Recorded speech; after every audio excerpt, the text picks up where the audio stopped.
Hello, my dear students. Welcome back to the English class. As you all know that yesterday we started chapter number 4, interrogative sentences. Today it's the turn to do the work in your English grammar notebook. Let's start the written work in your English grammar notebook. First of all, you write down the number of the chapter on the new page of your notebook. Then the name of the chapter, chapter number 4, interrogative sentences. Yes, dear students, as earlier I told you, whenever we are going to write about a topic in the notebook, first we have to define it. Interrogative sentences. Our topic is interrogative sentences. Its definition is the interrogative sentences ask something. Such sentences are called interrogative sentences or questions. Yes, dear students, Jin sentences के द्वारा हमसे कुछ पूछा जाता है, those sentences are called interrogative sentences or questions.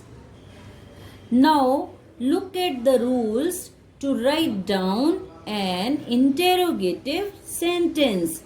A question mark. This is the question mark.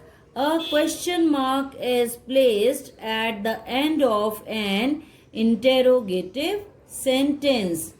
जब भी हम कोई interrogative sentence लिखते हैं तो we have to place the question mark at the end of that sentence. For example, is this your book? You can see this interrogative sentence is ending with the question mark.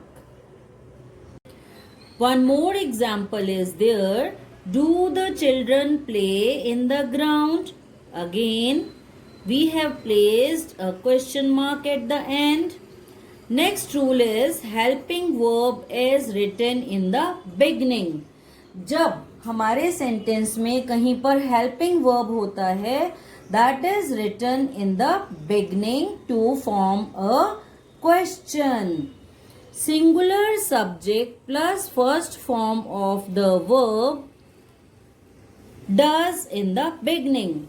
जब हमारे sentence के अंदर singular subject हो और उसके साथ form of the verb जो है वो फर्स्ट हो, then we use does to form a question and does is written in the beginning of the sentence.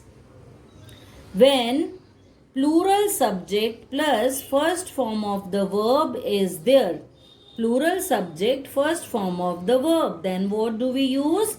We write do in the beginning to form a question or an interrogative sentence. Next, singular or plural subject plus second form of the verb. जब हमारा subject singular हो या फिर plural हो, पर उसके साथ जो फॉर्म ऑफ द वर्ब है वो सेकेंड वाली हो, then we use did in the beginning to form a question. And one thing more which you have to remember while framing a question from the assertive sentence, if the form of the verb is second. जब second form of the verb होती है assertive sentence में और हम उससे question frame करते हैं, question frame करते time we use did in the beginning and that second form of the verb is changed into first form of the verb. For example, is she a singer? Was he your friend? Do they live in Delhi? Does he sing sweetly? Did you play football? Did he eat his food? Yes, dear students, you can see that there are few examples of the interrogative sentences are there. Here you can find helping verb in the beginning. Again, helping verb is there in the beginning. Do. This verb is written when we are having plural subject and first form of the verb. Does. Singular subject first form of the verb. Did. When we are having second form in the assertive sentence with the subject, then we use did to form a question and it is written in the beginning of the sentence. Now again you can see, did he eat his food? Singular subject in the assertive sentence. If the verb is second form of the verb, then we use did to form a question. Now you watch the video number 2 to do the notebook exercise of chapter number 4.